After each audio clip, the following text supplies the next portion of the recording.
ছাত্ৰীসকল তোমালোকৰ আজি হৈ যোৱা মেট্ৰিক পৰীক্ষাৰ যিখন গণিতৰ এমচিকিউ খিনি মই সমাধান কৰি দিম। ইতিমধ্যে আমি এ ডি কৰি দিছো সেট, আৰু এতিয়া মই সি যিখন সেট আছে কৰি দিম। তোমালোকে চাবা, তোমালোকে মিলাই চাবা কেই নম্বৰ হৈছে, তোমালোকে গম পাবা। আৰু প্ৰপাৰলি আমি দিব চেষ্টা কৰিছো আটাইখিনি শুদ্ধ কৰি, গতিকে তোমালোকে চাই ল'বা। প্ৰথম প্ৰশ্নটোৰ শুদ্ধ উত্তৰ যদি চাওঁ তেতিয়াহ'লে D2 হ'ব শুদ্ধ উত্তৰ। 2 নম্বৰৰ শুদ্ধ উত্তৰ হ'ব B2। 3 নম্বৰৰ শুদ্ধ উত্তৰ হ'ব B2 50 ডিগ্ৰী যিটো আছে। 4 নম্বৰৰ B2। 5 নম্বৰৰ C2 হ'ব। তাৰপিছত 6 নম্বৰৰ হৈছে C2। 7 নম্বৰৰ C। 8 নম্বৰৰ D। 9 নম্বৰৰ D2 হ'ব। 10 নম্বৰৰ হ'ব D। 11 নম্বৰৰ D। 12 নম্বৰ হ'ব এটো। তাৰপিছত আমি চাওঁ তেতিয়াহ'লে 13 নম্বৰ হ'ব ইয়াৰ C2। তাৰপিছত আমি 14 নম্বৰ যদি চাওঁ তেতিয়াহ'লে ইয়াৰে হ'ব D2। 15 নম্বৰৰ C।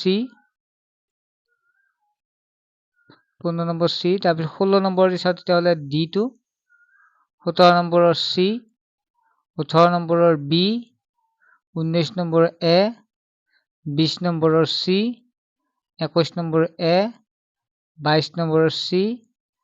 23 নম্বৰ যিটো আছে ইয়াৰে হ'ব C2। 24 নম্বৰ হ'ব D। 25 নম্বৰৰ C। 26 নম্বৰৰ B। 27 নম্বৰৰ B। 28 নম্বৰৰ C। 29 নম্বৰ যিটো আছে ইয়াৰ হ'ব এটো হ'ব শুদ্ধ উত্তৰ। 30 নম্বৰৰ D। 31 নম্বৰৰ B। 32ৰ C। 33 নম্বৰৰ C। 34ৰ A। 35 নম্বৰৰ D। 36 নম্বৰৰ C। 37 নম্বৰৰ B। 38 নম্বৰৰ C। 39 নম্বৰৰ B হ'ব। 40 নম্বৰৰ B। 41 নম্বৰৰ C। 42 নম্বৰৰ B। 43 নম্বৰৰ D। 44 নম্বৰৰ A। 45 নম্বৰৰ হ'ব B2। ছাত্ৰ-ছাত্ৰীসকল আশা কৰোঁ তোমালোকে বুজি পালা, বা কিমান মাৰ্কছ পালা 45 ভিতৰত তোমালোকে কমেণ্ট ছেকশ্যনত জনোৱা। ঠিক আছে, নেক্সট এটা ভিডিঅ'ত লগ পাম। বাই।